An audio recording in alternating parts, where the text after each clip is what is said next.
Morning, everyone. Morning. So this is one of our really exciting events that we have here in the Loth Center. I want to take just a few minutes to congratulate everybody who's going to be pitching today. I think we had 40 business concepts pitched the first day. About 20 of those were from outside of the business college, and it's just kind of a reminder that what we do up here is for all the students at the University of Tampa, and that was an important part of our vision and our mission to our namesake, John P. Loth. And so really glad and excited that we're able to fulfill that mission for him. And again, always appreciating what he's done for all of us, for our students. I want to also thank Mike Southard, who was, I think, college buddies with John. I'm not sure, I don't have any stories, so but I'm sure you do. But Mike is our sponsor for the event this year, and he has sponsored the last several years. So thank you very much for that. It provides prize money for the winners today, so we're really excited about that, and some food for us, so we appreciate that, Mike. And we're excited that you're here to be a judge with us today. I don't have the honor of introducing our judges, but I do know that all of our judges are alums, so I'm really excited about that as well. But I failed to introduce myself. I think I know most of you, but in case we haven't met, I'm Rebecca White, and I'm the director of this center and a professor here. And I just show up and say what Kevin tells me to say for this. So Kevin is running this program, but I think I'm turning this over to Dean first. But before I do, I just want to again congratulate all of you, welcome you, and look forward to seeing your pitches. I know they're all going to be great. Dean? Thank you. Good morning, everybody. My name is Dean Koutramanis, as I think I pretty much know everybody in this room, but I am the Associate Director for the Center for Entrepreneurship, and this is one of our premier programs that we run. I believe this is our 8th year that we've, this 8 years now, right? Yeah, this is our 8th year that we've done it, and every year it gets better and better. One of the things that we're very proud of this year is the panel of judges that we have. And we all have something in common. Rebecca shared it right out of the gate, that all of our judges are University of Tampa alums. So let's give them a hand. We also have some alum in the back as visitors, our advisory board members as well. And I am also a University of Tampa alum, 2-time alum. So I would like to plug our alum event that we have every year. We've been running the annual Alumni Awards event. It is going to be this February, February 13th, right, Jackie? We're going to be holding it right up here. That's sponsored by another one of our UT alum who is also on our advisory board, Ray Ingersoll, for the Ingersoll Group. So we look forward to that event, and we hope that all of our alumni judges will be able to be here for that as well as everybody in the audience. At this time, I'd like to start with Mike. If you would like to introduce yourself. You just get up and you could use that or here. There you go. Introduce yourself. Year you graduated if you want. Good morning. I'm Mike Southard. I'm a 1982 graduate of UT. I was a business and accounting double major, and after college, actually, I got my first job from a professor or adjunct professor of accounting. He helped me get a job in Miami, so I went to Miami. Then I stayed in corporate finance, moved to Atlanta. Then I moved to Columbus in banking, and then ultimately I ended up in family lighting business. Sold decorative lighting, landscape lighting, outdoor lighting, fans, and I was in that business for about 20 years. Spent the last 3 or 4 years in charge of international sales, traveling all over the world. So, and then we sold the business just this last March. So now I have the ability to spend more time here at the University of Tampa and go back and forth from Cleveland to Tampa. And my daughter graduated here, so have strong ties to the University of Tampa. That's awesome. And that's it. Thank you. Hi there, I'm Jill Lazara, Tampa native. I grew up in South Tampa. I went to Plant High School, and then I came here to University of Tampa. So love Tampa, my whole family's here. And I have been working for technology companies my entire career. I graduated here in 2008, but I was on the 8-year plan. I was part-time, so I never came here full-time. But I was working full-time for a Tampa-based startup company running their sales team. We were in education, online education, and I did that from 2002 until 2010.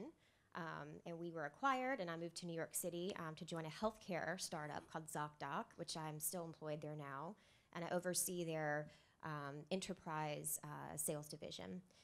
So the problems that we're solving within healthcare are patient access. So we're helping major health systems make it very, very easy for patients to get in and get care, navigate insurance. So I'm really proud of the work that we're doing because it's very important. And I'm excited to be here. Thank you guys so much for inviting me to do this.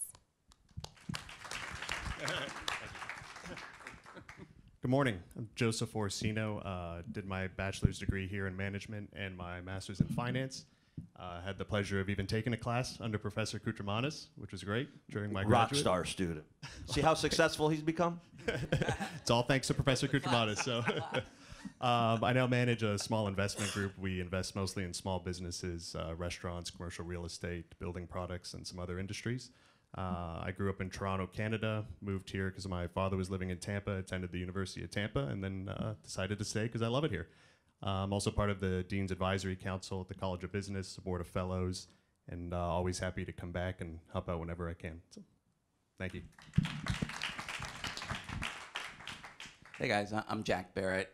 I'm also from Tampa. I was born in Tampa General a million years ago, and I started out at USF for about 15 minutes, but I had a truck and a trailer and some lawn equipment, and you had to park a mile away from campus, and so here I came to UT because I could park pretty much wherever I wanted, and they didn't seem to bother me. But it was wonderful, and I was sharing earlier. Back in '98, we had started our own bank, and straight out of undergraduate school, I graduated in '87, finance major, accounting minor, and went through the executive training programs at one of the big banks here in downtown Tampa. I never went away to college. Mainly it's because my probation officer has an ankle bracelet on me, so I can't really leave the county. But we started a bank, and the very first two stockholders in our company, First Citrus Bank, we're a $400 million bank now. We're really $397 million, but we'll be $400 million this month, and then probably $500 million next year. But we're my finance professor, Jim Krause, and my macroeconomics professor, Mike Trescott. And I was sharing I was an average student on a good day, and I probably couldn't get into school today, so thank you for being the best and the brightest. And we're looking forward to your presentation. So, all right, good luck, guys. Hi, guys. Unlike the other judges, I'm not from Tampa. However, first of all, my name is Danny Brigido. I am from Brazil. I moved here for the school. So my first time in the U.S. was in Tampa. I came here to attend the University of Tampa. I'm a communication major with a minor in advertising and PR from class of 2001.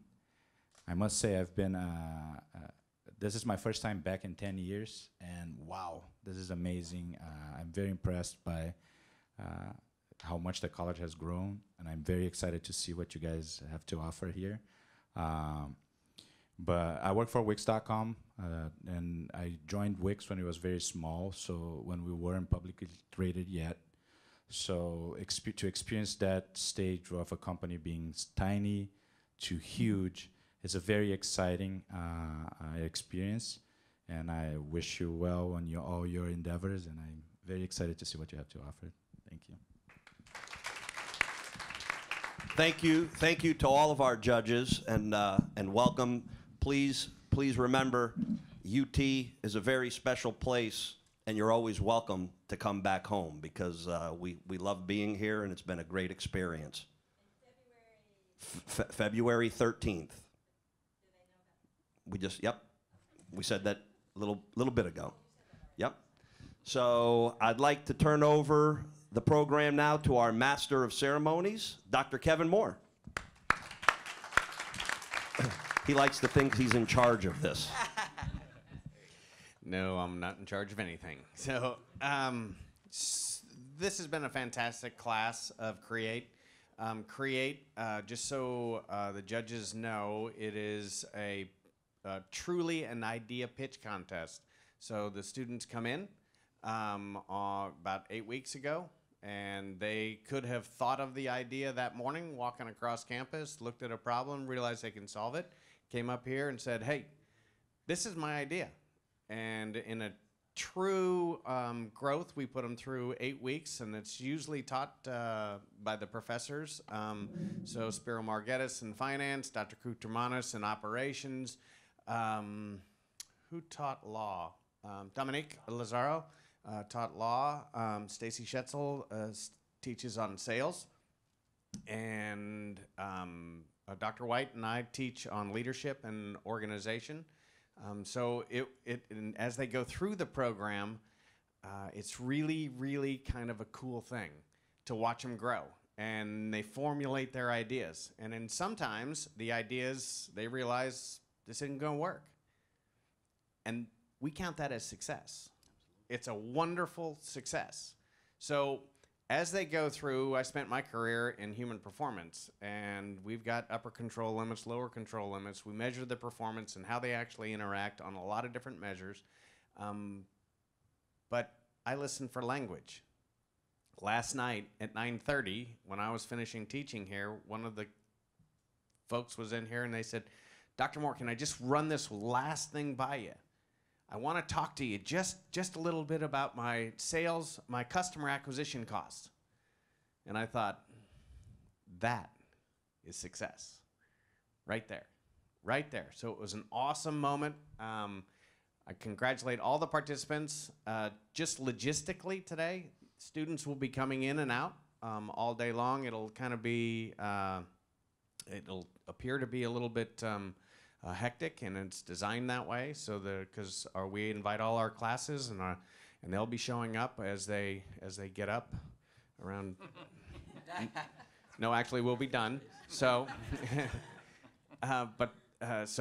pay attention. There's each of the participants has 5 minutes, and then you'll have 3 minutes of question and answer. You are welcome to answer anything. Again, if you ask a question, please use the microphones because we record this. Without further ado, I'll go ahead and get our first team up. Spartan Grips, Cameron. Participants, you also speak into the microphone.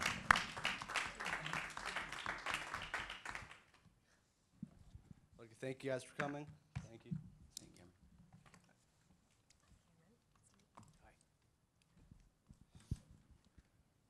All right. Quick show of hands for the judges. Who here has ever worn athletic cleats for any sports?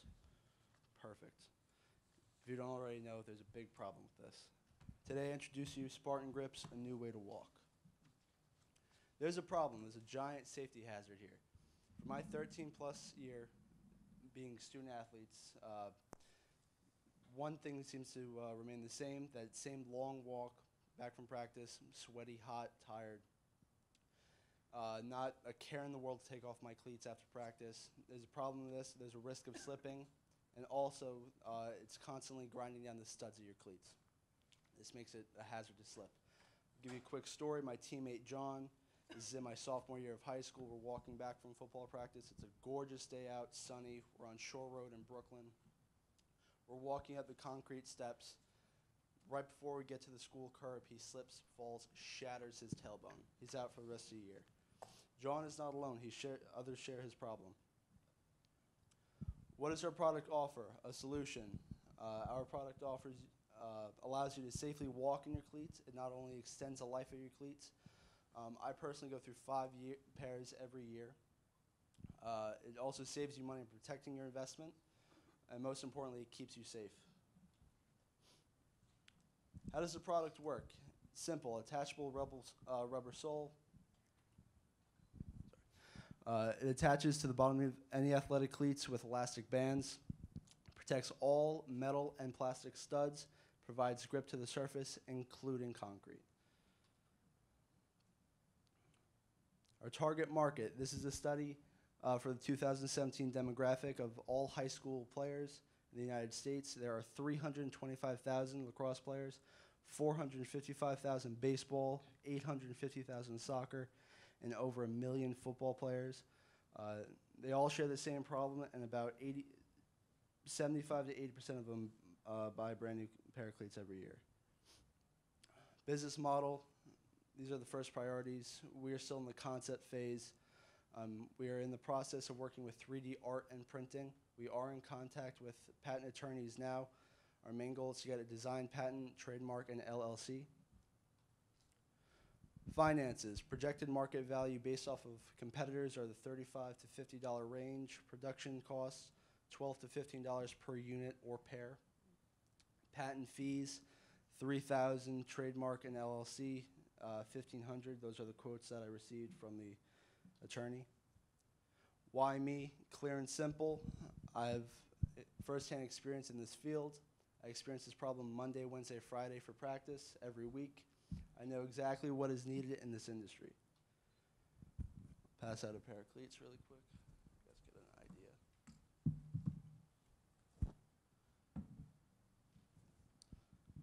Just a little bit about me. My name is Cameron Molinax. I'm a freshman here at the University of Tampa. My major is international business and management.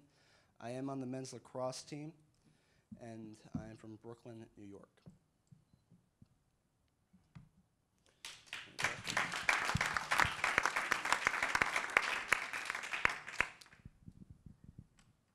Any questions? Yes, Cameron. How much would you be selling the product for? $35 to $50. And how long would it take to slap them on the cleats? How does it work? Okay, so they're basically a rubber sole, and then on the rim of that rubber sole are elastic bands. So it's basically a glove that you just slip on. Oh. So very simple. Are they already on? No, Oh. that's just Oh, that's right, a 'cause you don't- generic pair okay, of that's cleats with studs. What are the expected costs to manufacture this for the economic sustainability relative to the sales price? So about 1/3, $12 to $15 of market value. Do you have a prototype? Not yet. We're working with 3D printing and everything else. So we're still designing the product. Do you have any competition? Have you looked? Yes, out there are there? 2 brands. One is a established brand, and the other one is more of a knockoff company. Both are sold on Amazon, not in any stores. Do you know if they have any patents? One has a design patent. Yes. So are the athletes supposed to tote these things to practice and put them on after practice? And Walk to practice, throw them off, and then after they're done. from a market acceptance perspective, how do you feel that they're gonna, because these are young people too, and Of course. and, We're all kids, regardless if you're playing in a park or you actually have a field for your school, there's always going to be a designated area for practice. So there's an ideal space for this. So Cameron, I've never worn cleats in my life, but help me understand, why wouldn't a player just switch into tennis shoes after practice? we're Is it a lazy, big- we're hot, sweaty. I've yet to seen one of my teammates do this. I've asked them questions. They're just tired. It's not worth it to them. It's just not really convenient for us. just so you know, I could have used this in 9th grade because I literally got knocked out wearing spikes, and I got in a little altercation with one of the guys on my team on concrete. He was wearing sneakers, but I could have used this. But it's a What's the advantage of your product over the current product that's out there? You said that they're selling something similar on Amazon Yeah. now. So what is your competitive Overall advantage? design compatibility with the cleats. There's a very large problem in reviews with their product with sizing. It's marketed at one size and then completely doesn't fit the cleat. I've actually ordered some of the competition and does not fit my cleats whatsoever. Besides that, just overall design, customability between school colors, school designs, logos. Have you researched licensing school logos? Not yet. We're still talking with the patent attorney. Everything else.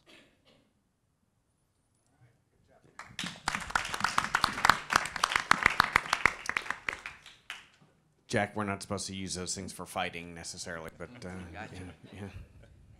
yeah. That's Cameron's a freshman. You'll see today anywhere from freshmen to our graduate students. And our next, speaking of graduate students, Ryan.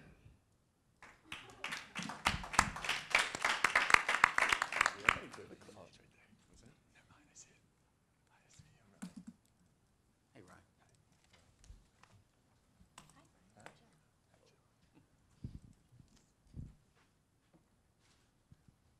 All right, so my name is Ryan Pahalik, and I'm here to talk about my company, Restoring Value. Before we do that,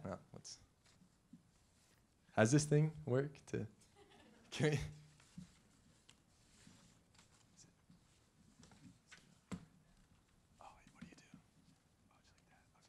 All right, so who am I?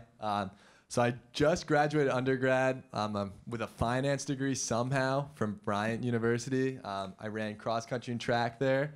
Was a pretty good time. Now I'm in the Master's in Entrepreneurship program at the University of Tampa. So far it's been fun, and I'm a member of the track team there. But you guys don't really care about that. You want to know what my product is. So my company is called Restoring Value, and essentially I got the idea for this product one day when I was waiting for a date. I was sitting in a Wendy's, and this old man walks up to me, and the guy won't shut up. He starts talking to me, like literally for like 45 minutes. I'm waiting for this date, already nervous, embarrassed enough that, I use Tinder. I don't know if you guys know what that is. It's a dating website. Anyway, this guy won't stop talking to me, and I ended up like having a really good conversation with him. And at the end of the conversation, the guy said, "Thank you so much for that. You're the first person that I talked to in 3 weeks." And it broke my heart. He hadn't talked to anybody in 3 weeks. So my company is called Restoring Value, and it's basically a service that connects elderly people with high school kids that need community service hours. And so it'd almost be like a Facebook for older people. And so it has teen and elderly benefits. The elderly kind of serve more as mentors, and the teens kind of serve, they get their community service hours.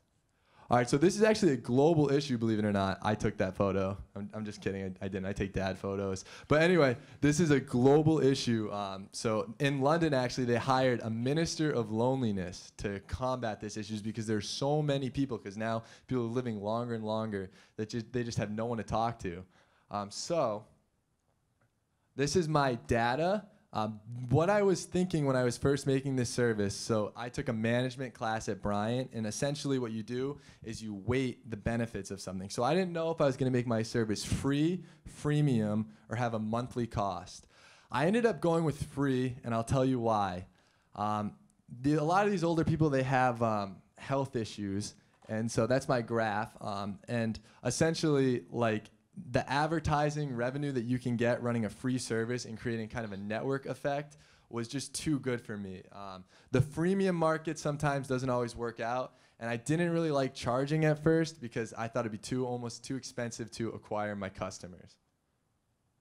So again, free is still profitable, no matter how you look at them. You look at Facebook, you look at Instagram, you look at Snapchat. They're multi-billion-dollar companies, but they're free. That advertising revenue really, really, really adds up. So I want to launch this company in Florida. And why do I want to launch this company in Florida? So when I was doing my research for another class, I sent out a survey, and the survey was asking how many community service hours kids typically do.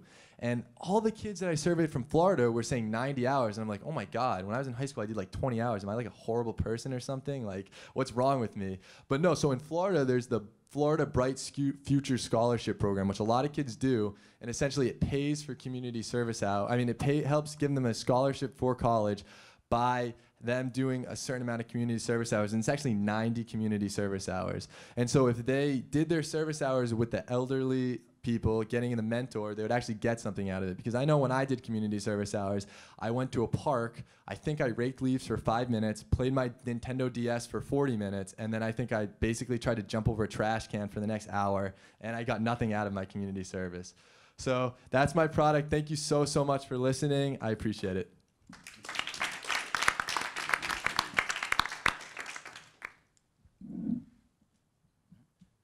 Are you going to use an app for this, I assume? It's going to be an app and a website, yes.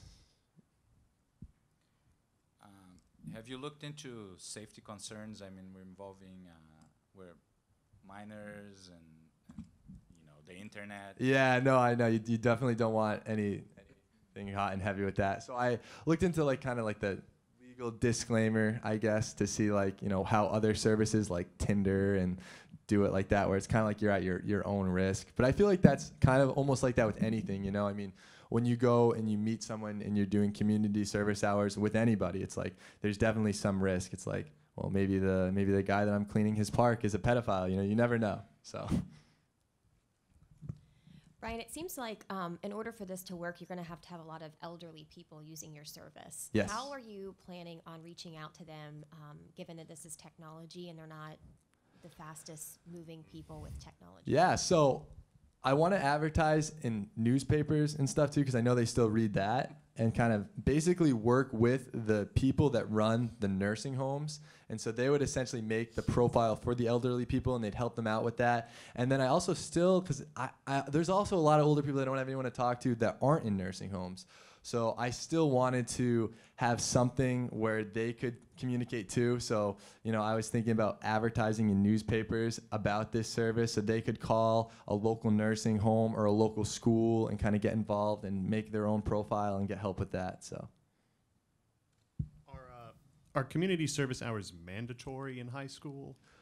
Yeah, a lot of high schools there are, especially to get into college. So that Florida Bright, I mean, you know how expensive college is, obviously. And that Florida Bright Futures scholarship is huge here. I guess a lot of kids do it.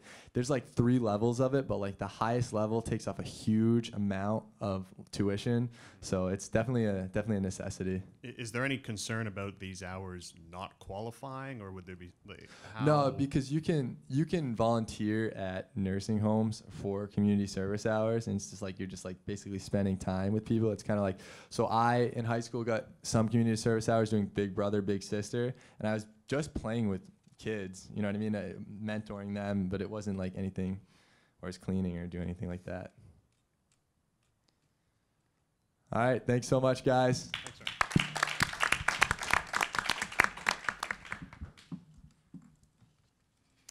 Nice. We have fighting and hot and heavy. That's we're on a good start. Okay. Nice, Gabriella. Hey, Gabby. Jack. Pleasure. Hi, Gabby.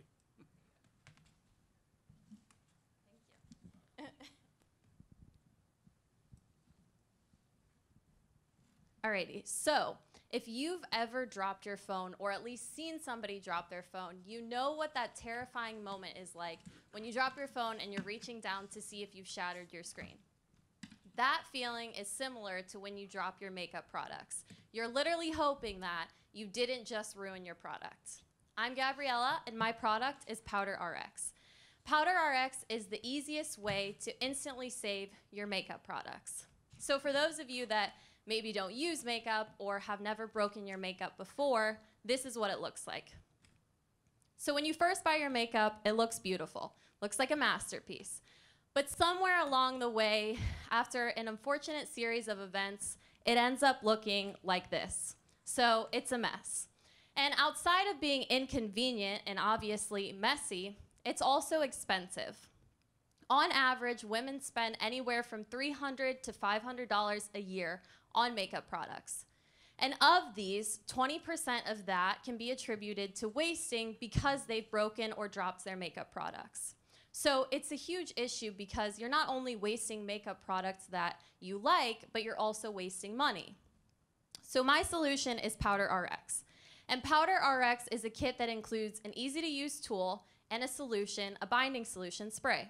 So you'll see 2 tools up there, but it's actually 1 tool. That's just to show the 2 different heads. So they have interchangeable heads. Makeup can be saved in 3 easy steps. So first, you use the spatula side of the tool to break up the makeup that's remaining in your compact. Then you use the other side and you compact down that powder. Finally, you use the binding solution and spray that over the compacting powder. Allow it to sit for about 2 hours. It's like baking a cake. Currently, you can use alcohol, rubbing alcohol, to repair your makeup products. But that's not only harsh on your face, but also ruins your makeup products, so they never work as they worked before. So, my product is different from competitor products because that tool is extremely easy to use. It's 1 tool, it's easy to carry around.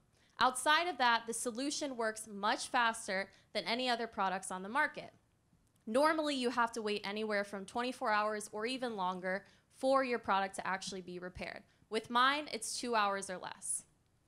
Outside of this, there's a huge market in the cosmetic industry. In 2017, the cosmetic industry was valued at $532 billion. And in 2023, it's projected to be worth $805 billion. Now, if those numbers don't surprise you, 100 million women at any moment are searching or consuming makeup products. So there's a huge market in the cosmetic industry. But outside of that, what are the actual numbers associated with Powder RX? So there's 3 price points that we could sell at. But the most profitable and the sweet spot for us would be a $19.95 price. So of that, $6 is attributed to actually creating the product. $7 of that is attributed to marketing and distribution, which leaves a 70% gross margin. We're estimating that at about 500 units sold would be the break even. And we're projected to sell 1,500 units in the first 12 months, which would leave about $10,425 in net profit. The numbers are cool, but the person behind it is even more important than the numbers. I have tons of experience with actually creating Amazon Fulfillment by Amazon accounts and e-commerce websites on both Squarespace and Shopify. So I have a ton of actual expertise in this area. But outside of that, I have a passion for making women's lives easier. And Powder RX does exactly that. Today, I need your help with the $1,500 to actually hire a cosmetic chemist that will assure that the binding solution is perfected so that women can really fix their products in 2 hours. Thank you so much for listening today. With Powder RX, I know that dropping your makeup no longer has to be something that ruins your day.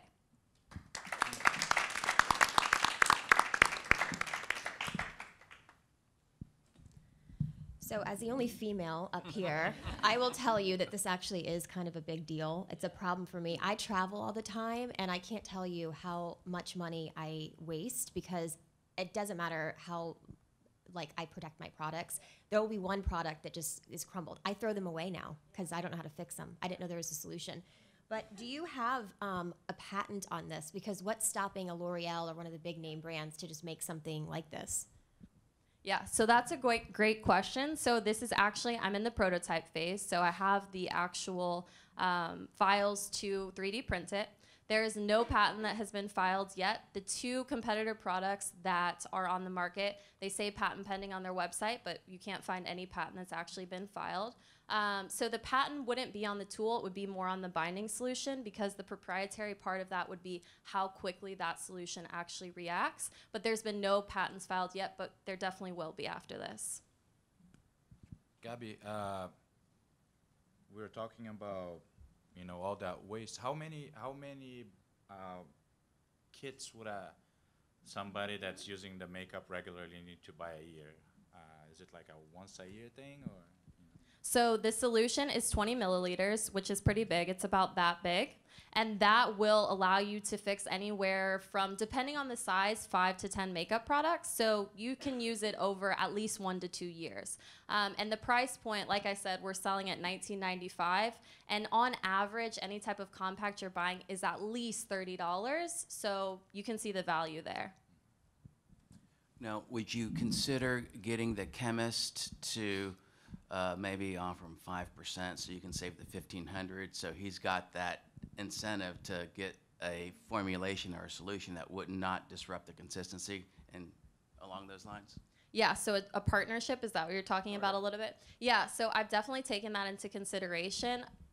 Looking for a chemist that's actually skilled in the cosmetic industry is a little bit difficult, but I've been able to identify 2 of them, but that would definitely be something taken into consideration to do a partnership more of just a straight pay, because that is an essential part of this entire process. I think you can get a straight pay and may not get the solution. Right. But if there's a, because once you hit that $1,500 mark, okay, I need another $1,500 maybe. But no, I think so. Like you said, I don't know anything about makeup. So you have the market size of cosmetic industry at 500 billion. Yeah, so that's the value, yeah, the whole market value of the entire What do you industry. think this market opportunity is? Yeah, so that's a great question. So I did a preliminary survey, and I actually surveyed 200 women. It was just an online survey, and every single one of the women said that they have, I mean, there was about 20 men that responded to, I'm not really sure why, but I didn't take those into consideration. But of the 200 women, every single one of them said that they have suffered from this issue before, so they have broken their makeup before. And of that, about 70% of them said that it extremely negatively impacted them. And then after that, I asked the question of, do you feel that Powder RX is something that would actually solve your problem or would make your life easier? And the majority of them said yes. After every woman I've talked to, she's a great example, it's a problem that needs to be solved, and nobody is solving it in the right way. The actual things that are being solved right now, it's really complicated, and it's not a simple process. Does that answer your question? Well, do you have a guesstimate of this size? I mean, Yeah, no, that's it. Yeah, that's a great question. I would say anywhere from, I mean, like I said, at any moment there's 100 million women that are searching for makeup products. Of that 100 million, you could probably say at least, and this is on the low side, half of them have broken a makeup product at some point. So it's a large market, and I mean, that's on the conservative side of things as well. So that would be my guesstimate.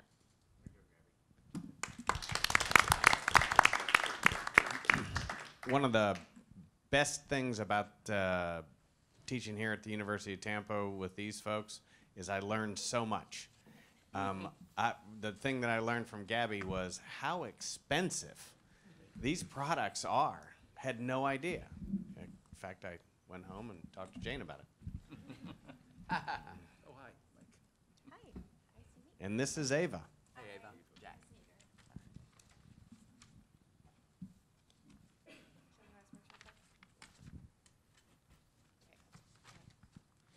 Good morning, everyone. My name is Ava Soul, and I'm extremely excited to share with you today my company, Travel Revived.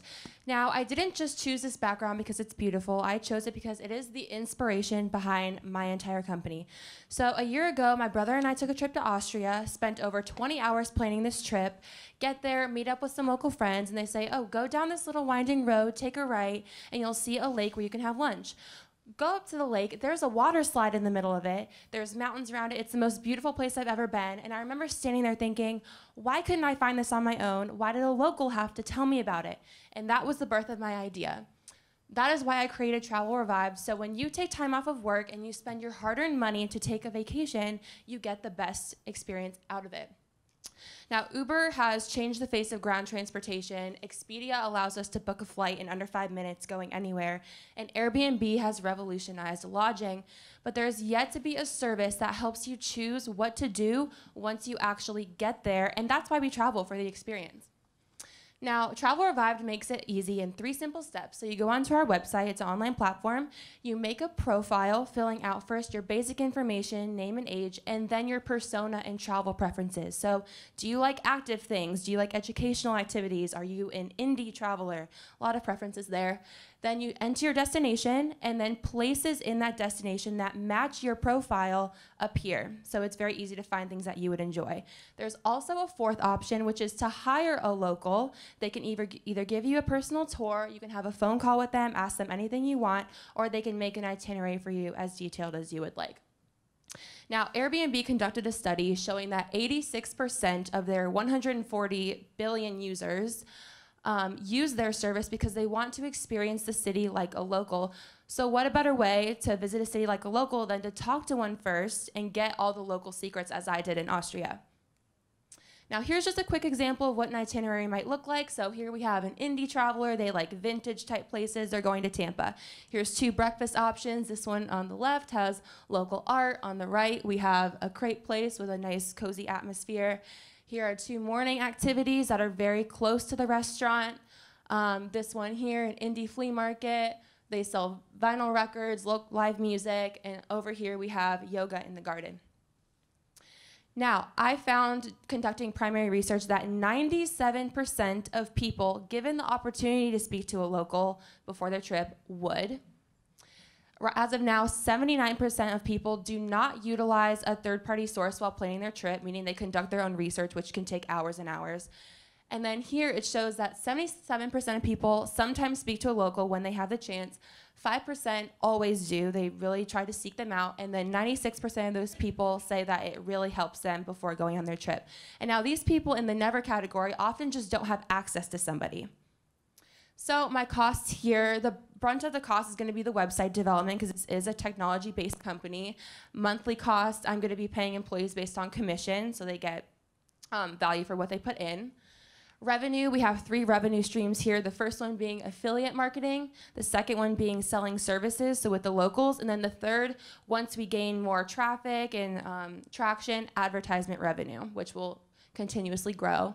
So how can this be scaled? Since we're talking about the traveling industry, the opportunities are really endless. The market is the entire world, essentially. So I want to start in year 1, adding a city each month with 5 locals in each city, totaling to 12 cities and 60 locals by the end of my first year. And then by the end of my second year, I want to triple that, ending in 36 cities and 180 locals total.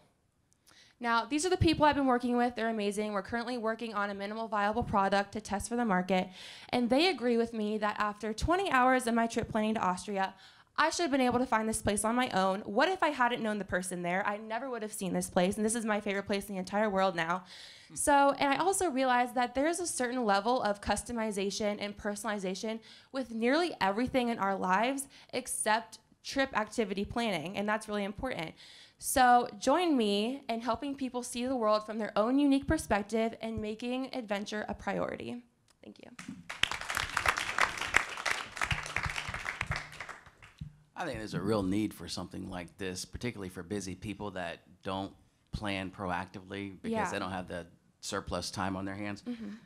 Now, would you give consideration to an app or just go with a website initially? Or I want to go with a website initially just because it keeps the cost down. So we're working on a minimal viable product right now, which hasn't costed me anything so far, luckily.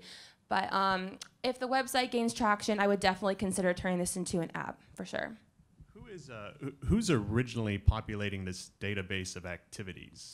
I'm going to start in Clearwater. That's where I'm from. So we're starting small and growing. So I have a lot of connections in Clearwater, Tampa. I've lived here my entire life. So I want to start there. And then every month as I hire the locals, those people can tell me, because locals are the experts of their city, like you know everything from where you're from.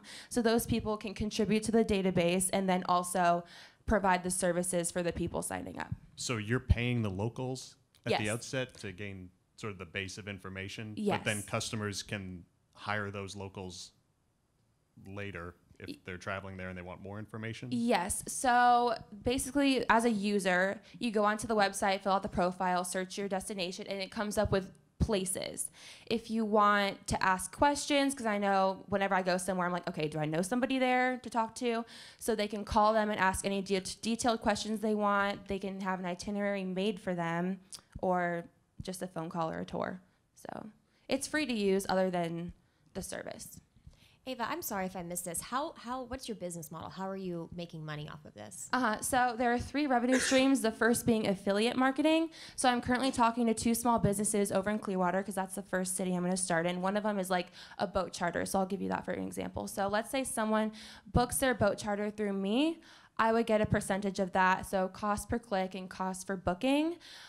The second way is obviously through the services, so the tours, it's similar to Uber, so I would take a percentage and then give the local money for that.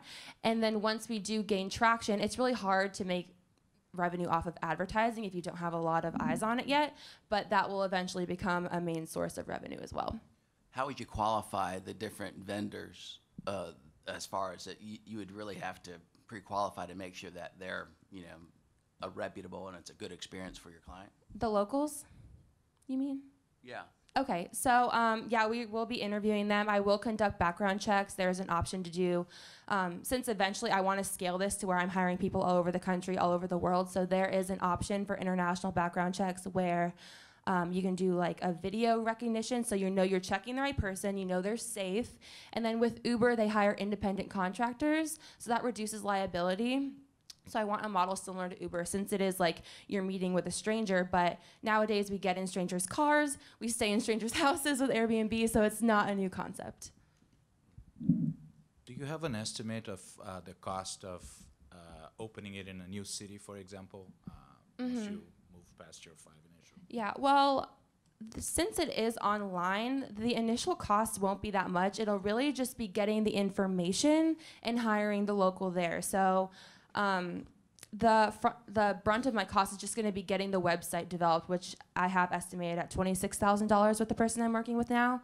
So after that, it'll be relatively easy to just acquire people and acquire information. And for the local, how is it going to be profitable for him? Is it going to be more of like on the side gig? It's like Uber. Like, I mean, there are some people who do Uber full time, and I suppose you could do this as well. But I'm looking to hire people who maybe just want some extra money, really enjoy traveling, want to help people out. But they do get a part of the money for every service that they complete, and then anything they contribute to the database. All right, thank you so much. I appreciate it. All right, everyone. We are going to. This has never happened in a Create contest, but we are actually on time. It must be this judging panel. That's what I'm thinking. So let's take a 8-minute break, and we will be back here at 10 o'clock. So judges, if you wanted to consolidate your notes for the first 5, and or actually take a break. All right, Stephen.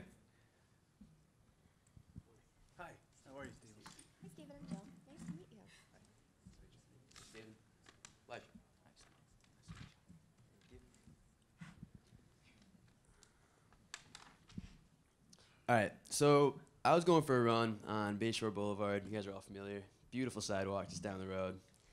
And I stopped, like I always do, to look over the water and look at the skyline and just catch my breath.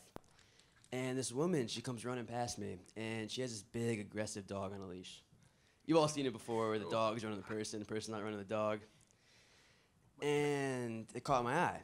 And she also had a hat on. Now, when she's running, she got a ponytail coming out the back of the hat, and the ponytail's getting undone, and the hair's flopping in the wind. It's going everywhere. And I just really wanted to help her because she looks like a mess, and she's just trying to get control of the dog. And the hair's going everywhere, and it just really, really stuck with me.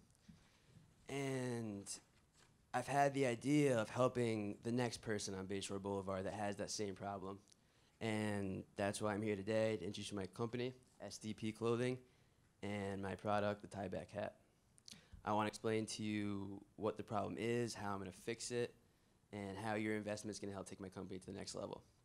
So it turns out that women having too much hair to fit under a hat, it's a big problem, and it's been a problem since the genesis of the baseball cap. This is a $2 billion industry, just baseball caps every year. And as you can see, it doesn't look good when you have too much hair under the hat. It's not just women, men have this problem as well. Whether it's too much volume or just too much hair, it doesn't look good, it doesn't fit. It's really a universal problem. And if you want to take the hat off, you have to undo the hair. You have to redo the hair. It's a really long process. Other companies try to combat this by taking the back panels off of hats, by putting holes in the top of hats. But the reason it's never caught on is because it doesn't look good. That's where my product's different. The tie-back hat, it looks great. It's easy to use, it's comfortable, and it stays. Now, when women use it, they tie these laces up in the back, and they tie a ponytail with it. Guys can use it too. There's really an endless amount of ways to use it. This is the artwork for our provisional patent, which will be filed any day now. We're just waiting for the lawyer to go through with it. We have 150 units in our inventory in our office, ready to start selling once that patent goes through. Now, when I first thought of this, I thought, how great, we're in Tampa Bay. Boating, convertibles, they won't have to worry about the hat flying off. But then the more I talked to people, the more I did research, the more I realized how many uses there really is for this. Golfers, equestrians, skateboarders, tennis players. It goes on and on. They all wear hats, doing what they love on a daily basis, and this is just a way to make that better for them. Now, I walked around campus to try and test the market, see what people thought, and I had overwhelming support. I couldn't talk to girls without having them want to buy the product. As soon as they put it on, they wanted it. So once I realized this, I got campus ambassadors throughout the country that are now ready to sell this to organizations on their campuses. They're going to sell them to sororities, club teams with custom orders to fit those organizations' needs. So once I realized this product was really going to work, it was a good idea, I got a sewing machine to put it all together myself. It's really a simple product. I order the hats from California, I order the laces from Texas, and I sew it together. It's all in-house to keep costs down. These are the different color laces. You can see how much customization there is, and that's great for the sororities. You know they love that. So they can go on the website, they can click the hat, they can click which color lace they want to use, and then check out seamlessly. Now for the finances, the fun part. The hats sell for $29.99. And they only cost $10 to make to get out the door. So that's about a $20 profit per hat. Now, obviously, those margins go down when I start doing wholesale, but that's going to be necessary to scale the business in the future. So with the $1,500 that I hope to receive today, I can put another order in for another 150 hats, and I can use this great artwork here to get my provisional patent to go through. Thank you. And I please ask you to help me to help the next runner on Bayshore.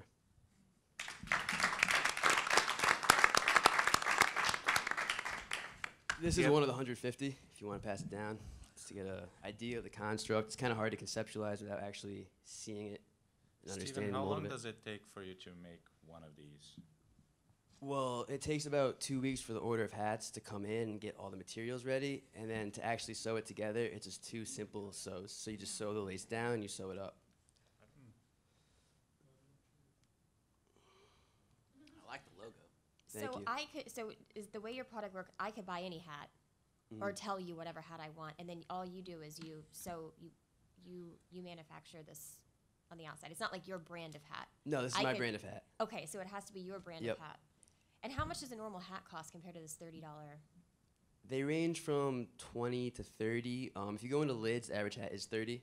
Now, some cheaper hats can be 20 to 25, but for a unique product like this that has these laces out the back with in-house manufacturing and can't be found anywhere else, I think 30 does fit the market. So do you buy the hat? You buy the hat like this? Just cut it. You buy it that way, or you Yep. do this? So when I buy them, they come with the embroidery on the side, and they completely remove the clouster on the back, so it's just a completely open. Without the. Exactly, and I get the laces, and it's just a sew down the side and a sew up the top. Okay. To close it in. I've been studying fashion for the last 8 years. I spent a semester in Shoreditch, London, really getting into the industry. It's something I have a passion for, and that's why I'm starting a clothing line. This is just our wedge into the market. So I would put my hair in a ponytail, and then I would put this on and tie the back of it. No, it's even easier than that. You put that on first. You put the laces under your hair. Yeah. Well, you could do it any way you want to do. I'm excited to see how girls can be creative with this. The most popular way is you put the laces under the hair, and then you wrap them over, and you tie it on top. So you just put it underneath the hair like this. Yep. And then you tie it like You this. wrap it. You may not get it back. Yeah, right. I know, I'm trying to figure this out. Oh, There and it you is. tie it like that. Oh, I see. And the more you do it, the easier it is. So you're sitting on the couch, your dog starts barking, needs to go for a walk. You don't want to take the hat, put it on, tie the ponytail, do all that. You might not even walk the dog. Instead, you just grab the hat, tie it up. It's so much easier. Interesting. Oh, thanks. So there's no competition right This now? does not exist right now. I have the utility patent. I'm just waiting to go. I have 2 meetings today with lawyers in the area. The money would help. I've had 2 lawyers do research for prior art. It doesn't exist. It's just hitting that submit button. And I haven't been able to do photo shoots and market it yet because I want to protect the IP. Right. So the next couple of days, that'll all start moving. You could add corporate logos too and customization as another. Exactly. Once you get the. I've been the critical speaking mass with of it. Learfield. They are the independent licensors for a lot of schools, University of Tampa in particular, but they do schools all throughout the country. So then it's another option for the customization. They can pick their own logo to put on the front. Hey, UT could be your first client too. It's a great idea. We can get somebody who can make a decision. Thanks, Stephen. Thank you. Awesome. All right. Okay. And Stephen's bigger goal is an entire clothing line. Jack, pleasure. Morning, Jack. Zach, nice to meet you. Zach. Jack. Hi. Hi, Amelia. Hi. Zach, nice to meet you. Absolutely, we have another mic. Thank you. Okay, there.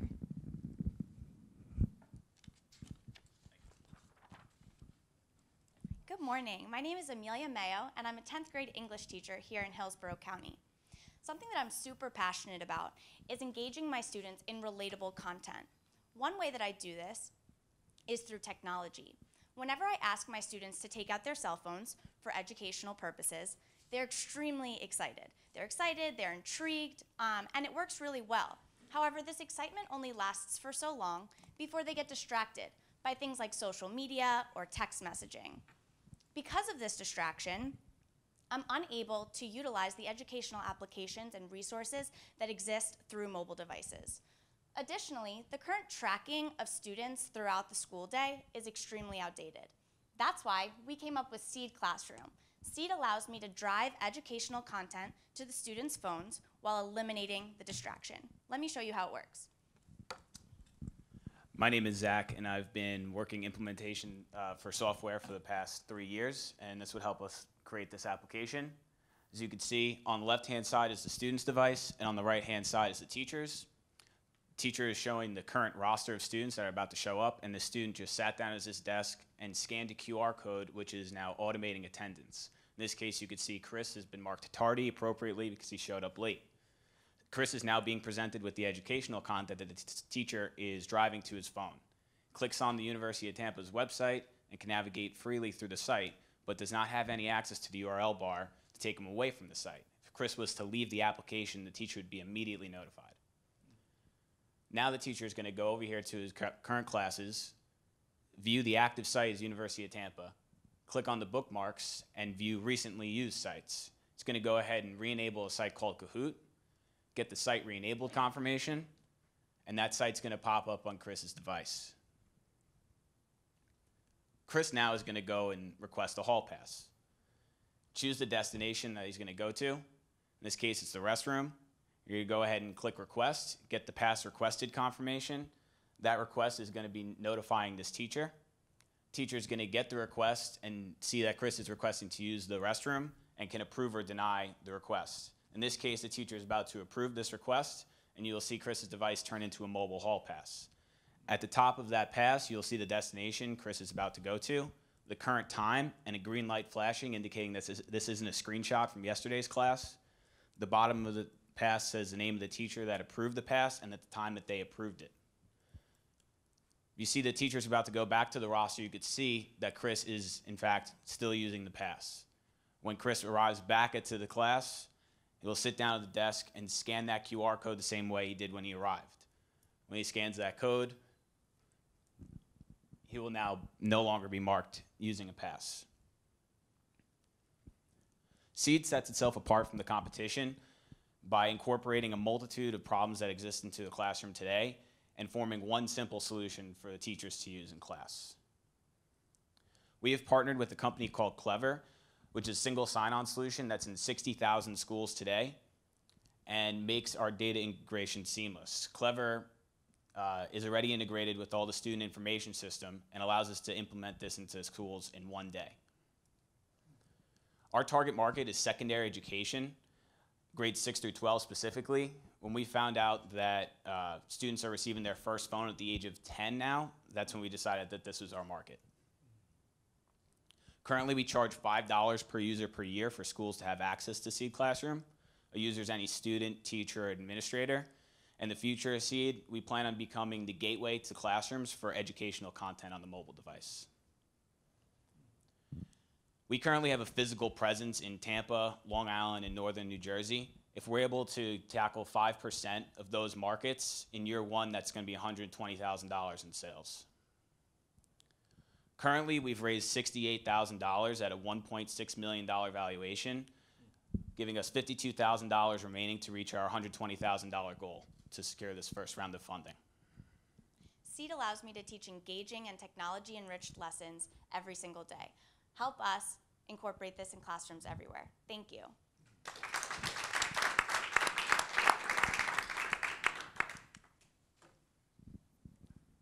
Microphone. Oh, sorry. I think that's a terrific concept that will get legs. And what's that? Do you have that Gantt chart that would show that critical path to that first round, then the next level to, and where is your break even? And I could use this for my daughter at home when she does homework, actually. But yes. Yeah, that's a great question. So we would break even in the first year with that $120,000 to answer that question. And to go back to that slide, in year 2, we're projecting to not only have 10 to 15% of that market, we feel that this will have a lot of natural growth to it. Teachers talking to other teachers, posting about it on social media, and expand to the other markets as well. Does that break even include salaries for you guys? No, not yet. Okay. We, Amelia and I actually both still working full-time. She's a full-time English teacher. I work full-time in software. And Yeah, we feel that like me being in the classroom right now is helpful to our company. It kind of opens that door for us, so it's allowing us to stay there. So how many users do you have right now? You said you already have. we are currently, actually, this just completed about a week ago. So the development on it just completed about a week ago, and we have a couple of pilot schools that are interested in using it in the pilot program that we're going to be offering for free to them to use.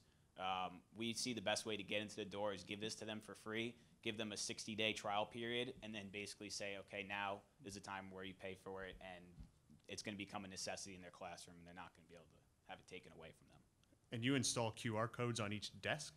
Yeah. Is that how, or at each like position? It's just a piece of paper. So okay. Yeah, they just print them out, cut them out, tape them on the desks. The teachers that are teaching those classrooms, it's basically just a classroom number that's associated with it. So if you're teaching this class in room 305 and one of them gets ruined, you can print out your own sheet and replace it.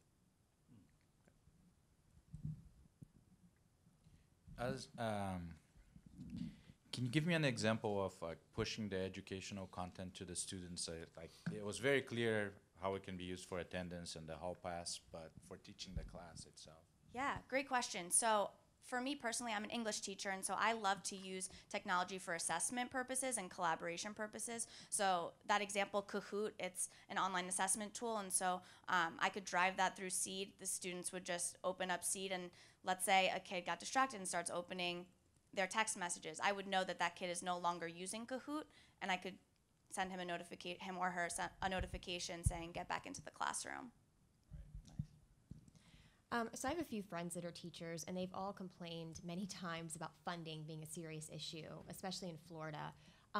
Who would make the decisions within a school in terms of approving funding for something like this? Would it be the teacher? Do they have the budget? Is it going up to the school board? Or what's your strategy there? It also depends on the type of school, public versus private, a charter school, right? So a private school, it could be up to the IT director to basically say, this is a need that we could fulfill, and based off of how much it costs, it fits our budget. What we're seeing a lot of schools go towards right now is Chromebooks and iPads, and we don't necessarily think that that's the greatest idea because it's hardware that costs a lot of money, and that's going to have to be replaced in 3 years for the newest version of that hardware, whereas you have all these students showing up to class with these phones in their pockets that do the exact same thing, and they're going to maintain and replace those on a yearly basis, or at least their parents will.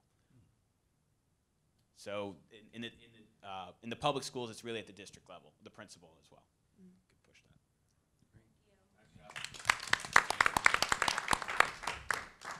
All right. A lot of online learning comes. 2 of our master's students.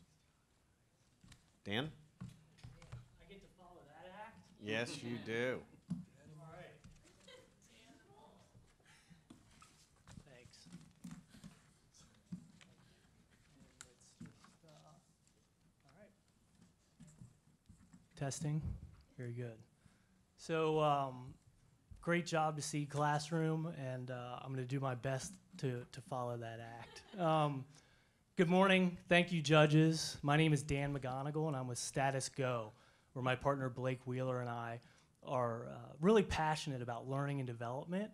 and game thinking to help drive employee engagement.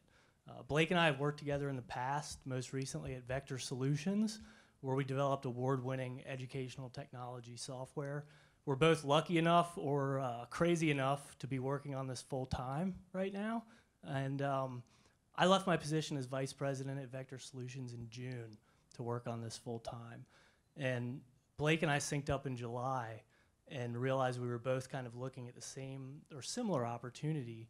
And he said, I hate selling, and I said, I can't code, and so here we are. Status Go exists because employee engagement is increasingly too low, and the best practices of employee engagement often break down over time due to competing priorities, stress on organizations, and we believe a software platform, something like a Fitbit for your job, could really help sustain engagement and employee performance over the long term, even in the face of those competing priorities and stress on the organization. I think the fact that there's a cartoon series dedicated to the challenges of corporate life and employee engagement says a lot about the fact that there could be a legitimate problem here.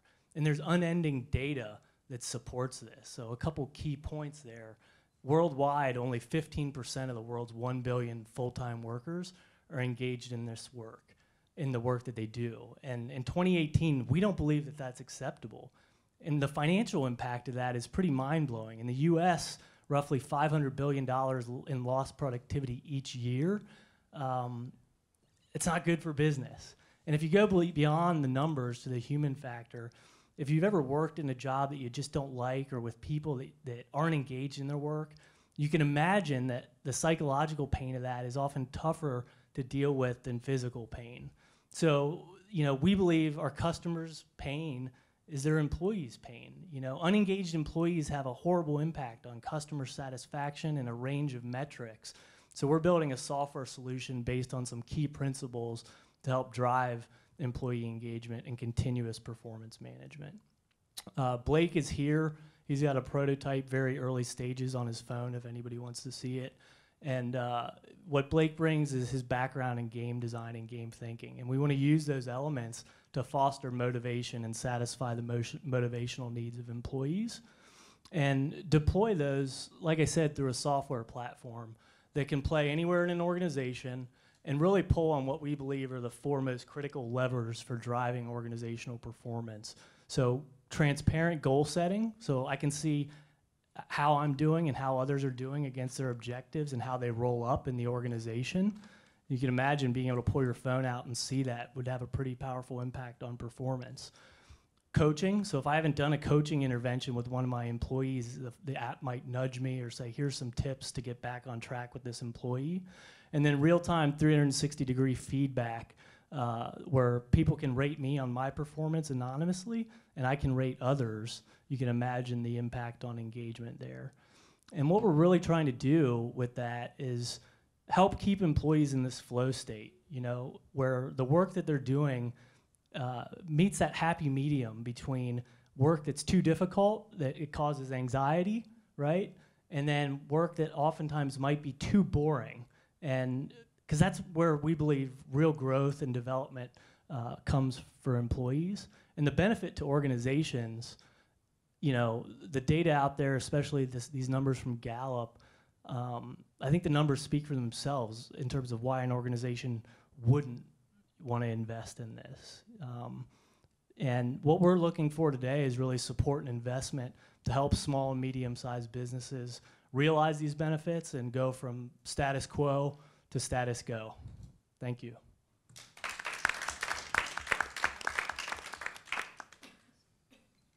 Blake, you want to join me for questions?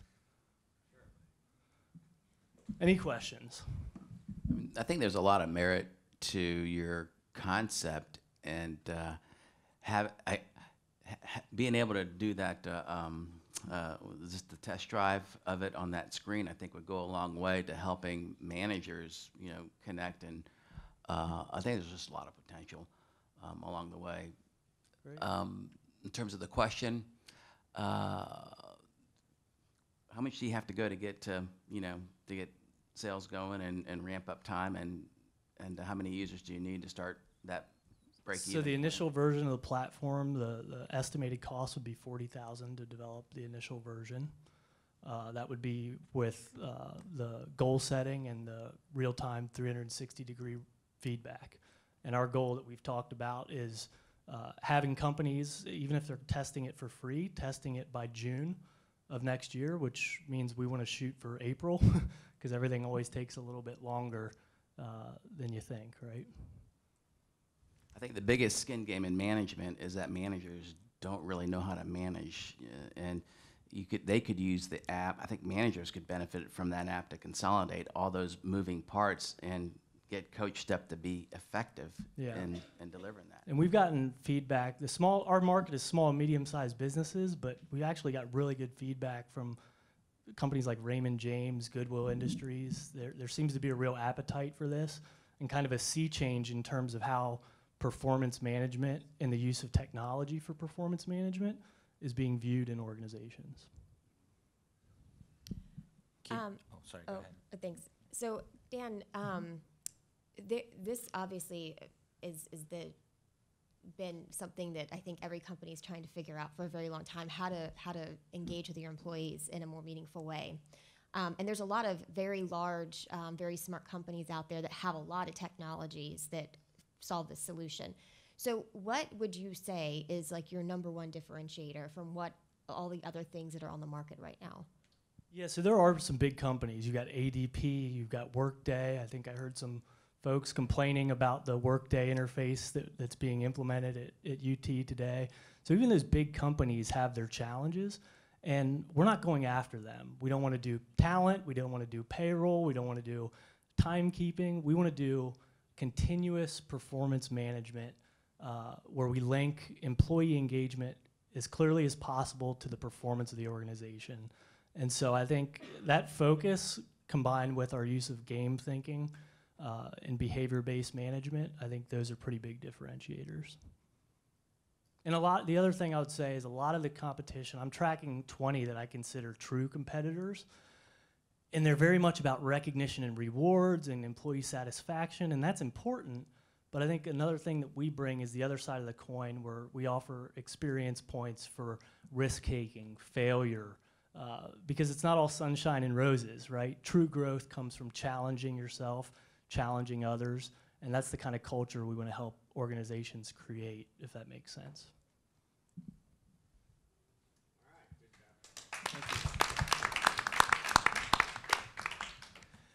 Okay, we've reached the moment. So here's what's going to happen next is the judges are going to go to the boardroom, and they are going to be sequestered, and they will hash through and come up with an idea. Dr. Koutramanos will meet you in the boardroom, so if you wanted to grab your stuff, if you wanted a coffee, you can swing by the kitchen real quick and grab a coffee or something as you go. But and then we will meet back in about 27 minutes back in the kitchen. All right, welcome back, everybody.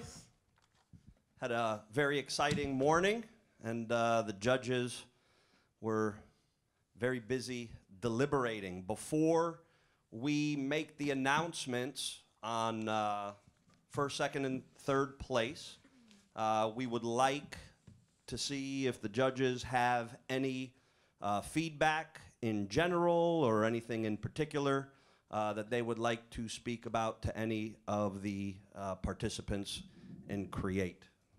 Mike, we could start with you. Yeah, you could stand up. Let's see if that's still on. Yep, that's on. Well, first, I'd just like to say that you guys all did a fabulous job. I can't imagine when I was here 30 years ago as a freshman doing anything like this. So you guys were amazing. Yeah, I just wanted to, we were talking in the room as we were deliberating about how inspiring you guys all are. And I've never done anything like this before. I've never been part of a pitch competition nor judged anything like this. And you guys are really impressive. And as somebody in my late 30s, I was thinking back to when I was in college in my early 20s. And there's just no way that I would be able to be this poised to get up in front of a bunch of strangers and talk about a business case. So you guys are very impressive. So thank you so much for allowing me to do this. Oh, one other thing. If you guys have any specific questions, Olivia has my email address. I'm happy to provide you all with feedback regarding sales and go-to-market, because that's kind of my area, and happy to have coffee with you guys or what have you. Great job, everybody. I was really impressed. I've judged a few of these over the years, and this was a great showing. So congratulations. It was very difficult picking winners. We were in there for a while. No matter what the rankings end up being, everybody really did a great job. And I'd encourage everybody to continue forward with your ideas, because they were all really fantastic and novel ideas. We were very impressed in the room with how novel some of the ideas were. And speaking from an entrepreneurial background myself, and with other entrepreneurial judges here today, continue on your quest to found these companies. Even if you go and it's a failure, or if you go on and it's a success, I think you'll find either one, frankly, a rewarding experience. It's tough if you fail the first time, keep going. But my experience is nothing more rewarding than seeking out an entrepreneurial venture, hopefully succeeding. But even if you don't, at least learning from the journey. So congratulations, and please keep working on it. Thank you. I thought y'all did a terrific job as well, and your presentations were very impressive. I think actionable and tractionable. I love Dr. Kutramanos' comment about failing, and when I visit with folks, young people, and speak to groups, failing fast, that's something to celebrate and not something to avoid. And the faster you fail, the earlier on in your career, the fewer zeros that are going to be behind it from a cost, and the quicker your ramp-up time, because you're one step closer. And that's really where the action is. And so great poise, terrific creativity, and I'm looking forward to having the dialogue as well. So. Yeah, I'm going to echo everyone here in saying that I was very impressed by the ideas, how you guys presented it. I'm very curious to see some of these moving forward prototypes. Very curious about how your prototype will turn out with the cleats. I wanted to see some more of what you guys have as far as using the game theory and to motivate people. How your site is gonna go with starting with Clearwater and then expanding from there, so on and so forth. Your solutions but no, all very impressive. I do also want to extend an invitation if you guys are ever in Miami, dan@wix.com. That's my email. If you have questions, also you can shoot me an email. But come visit Wix. We can talk about how we grew, growth, and things like that. And thank you very much for having me here today. Thank you. Big hand to all of our judges. And please, again, remember, these folks won throughout many decades, probably, were in your shoes, right? And now they walked on the same campus, lived. No, definitely some of us did not live in these dorms, but you guys definitely got nicer dorms. But great campus, great memories. These are phenomenal alum that continue to give back to us and to the University of Tampa, and let that be a lesson to all of you as you go on and be successful in your endeavors. Always come back and give to that next generation of entrepreneur, because there's nothing that's more important than that. And we have proof right here and all throughout the center of that. So without further ado, we want to know, can we get a drum roll or something? I don't know if we have that. Mike, please step up.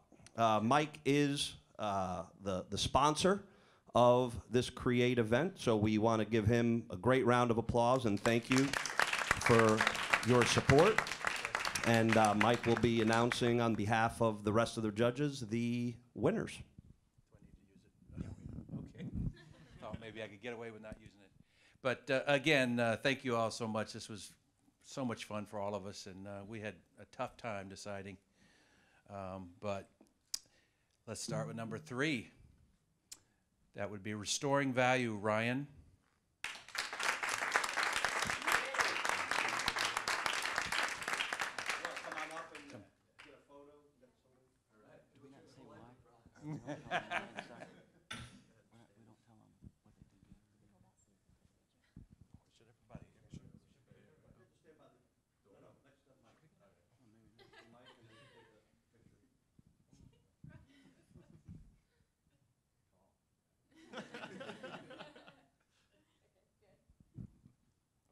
Okay, all right. Second place goes to tieback hat. Stephen.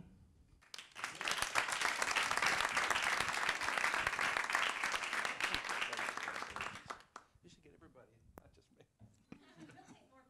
Okay.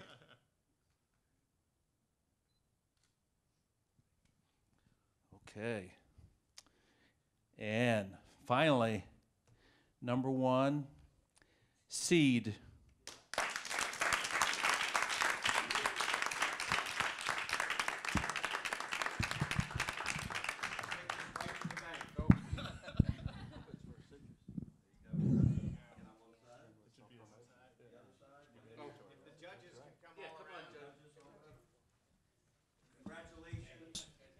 Congratulations to Seed. First place in the competition is $3,000. Second place, $1,500, and third place won $500 today. Yeah, we're gonna have to move some. That's okay. Is that okay?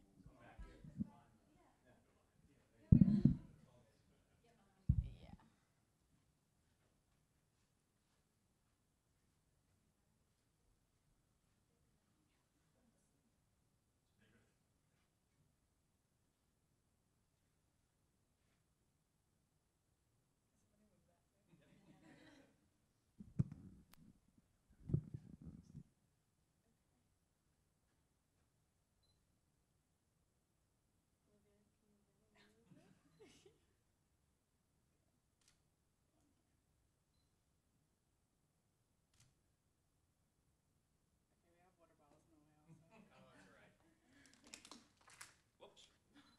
Just water. Thank God Giles is not here.